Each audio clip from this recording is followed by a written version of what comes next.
just about any kind of fruit that has the word berry attached to it is probably going to be real high up in my list of liked foods. And this is the case today. I'm looking at caneberries, blackberries, raspberries. All of them are similar and can pretty much be interchanged in recipes, so that's one of the nice things. Whichever kind you happen to have works really well. One of the problems with them is that their time of ripeness and maturity is very, very short. So you have a really small time in which to enjoy them fresh. Not a problem, however, because they freeze so well. Just spread them out on a cookie sheet, put them in the freezer. When they're frozen solid, bag them up, and you're ready to go. And you can use them in a variety of ways throughout the year. Well, because our time is so short, I actually missed it with this recipe. So I'm using frozen blackberries for the recipe that I'm doing today, which is a blackberry peach crisp. And peaches, of course, have a much longer time when we can have them available. I have 1 cup of quick or old-fashioned oats, and to that I've added 1 cup of dark brown sugar. Now, I like dark brown sugar. It gives it a little bit more flavor. You could use regular brown sugar if you wanted to. I've also got a 1/2 cup of margarine that I'm going to add to that, and a 1/2 cup, or 1/2 cup at this point, of flour. I'm going to use 3/4 cup of flour, but only half of it's going in at this time.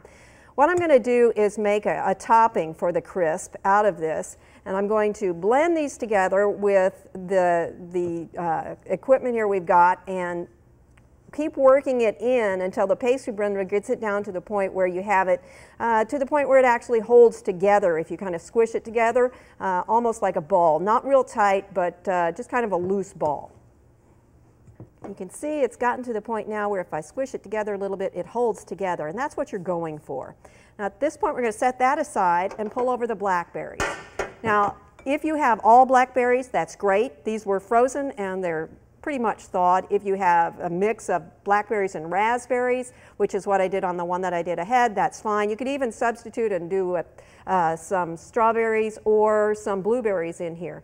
I'm adding about a 1/2 cup, excuse me, 1/4 cup of flour, and we're just going to stir this in just a little bit. What the primary function of this is to collect some of the liquid that comes out of the berries as they bake so that it doesn't bubble over too much. Now the next step is to put on about 2 cups of peaches. Now you can tell by the edges of the peaches here that I wanted them so that they were peeled, and the easiest way to do that is to blanch it.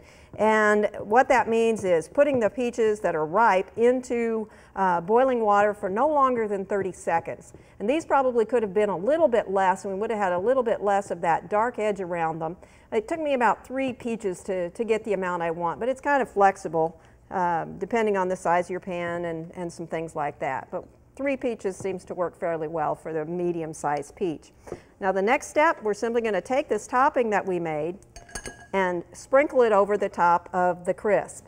Now you have a couple of choices here. You can either pat it down, which is one thing a lot of people like to do, and it gives it more of a finished look, or you can just leave it kind of crumbly over the top. The butter's going to melt, and it's all going to come together and hold together fairly well as it bakes anyway. This is going in a 350-degree oven for 35 to 40 minutes, just until it starts to get nice and golden brown on the top.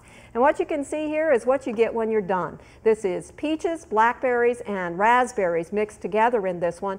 Gives it a real nice flavor, and using them frozen enables you to stretch that season from the blackberry from just a couple of weeks to months and months and months. I hope you'll try this. It's Blackberry Peach Crisp. For Oklahoma Gardening, this is Barbara Brown.